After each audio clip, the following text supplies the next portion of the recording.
మమతను తిరుగులేని శక్తిగా నిలిపిన సంక్షేమం, మమేకం, మరోసారి గెలిచేందుకు మరిన్ని పథకాలు. మమతా బెనర్జీ పశ్చిమ బెంగాల్ ఫైర్ బ్రాండ్. డి అంటే డి అనే మనస్తత్వం, ఏ విషయంలోనూ రాజీ లేని ధోరణి. ఇది ఒకప్పటి మాట. ఇప్పుడు మమత అంటే నిజంగానే ప్రజలపై మమత చూపే నేత. సంక్షేమాన్ని, ప్రజలపై శ్రద్ధ చూపడానికి, వాళ్ళతో మమేకం కావడానికి పుడికి పుచ్చుకున్న నాయకురాలు.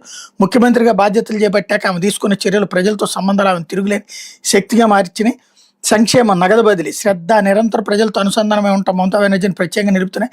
ఆమె ప్రభుత్వ సంక్షేమ నిర్మాణం పాలనలో అత్యంత కీలక భాగంగా ఉంది. ఇందులో భారీగా సామాజిక సంక్షేమ పథకాలు రాజకీయ పరిణామాలతో అనుసంధానించడం అత్యంత ముఖ్యమైన. దీదీ మోడల్ పరిపాలన అంటే కీలక సంక్షేమ పథకాలకు అమలు చేయడమే కాదు, గ్రామీణ ఆర్థికాన్ని పునర్నిర్మించడం కూడా. ఇది ఆమె తిరుగులేని అధికారానికి ఆలంబనంగా నిలిచింది. దీదీ మోడల్లో అత్యంత ముఖ్యమైనది లక్ష్మీ భండార్ పథకం.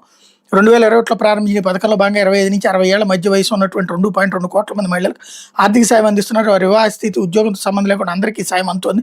పశ్చిమ బెంగాల్లో ఉన్న మహిళలందరికీ ఇది వర్తిస్తుంది. ఈ పథకంలో భాగంగా ప్రతి మహిళ నెలకు 1000 రూపాయలు సాయం అందుకుంటారు. ఎస్సీ ఎస్టీ మహిళలకు 1200 ఇస్తున్నారు.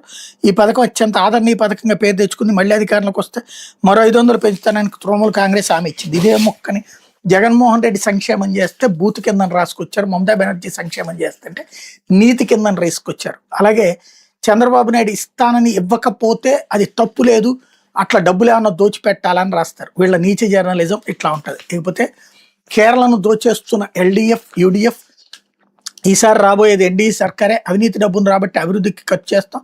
పాలక్కాడ్ సభలో ప్రధాని మోడీ. వామపక్షాల నేతృత్వంలో ఎల్డీఎఫ్, కాంగ్రెస్ ఆధ్వర్యంలో యూడీఎఫ్లు కేరళను దోచుకుంటూ వస్తారని ప్రధాని నరేంద్ర మోడీ ఆరోపించారు. బీజేపీ నేతృత్వంలోని ఎన్డీఏ కూటమి ఏ ఒక్కరితో బీ టీం కాదని, నిజమైన ఏ టీం అని స్పష్టం చేశారు.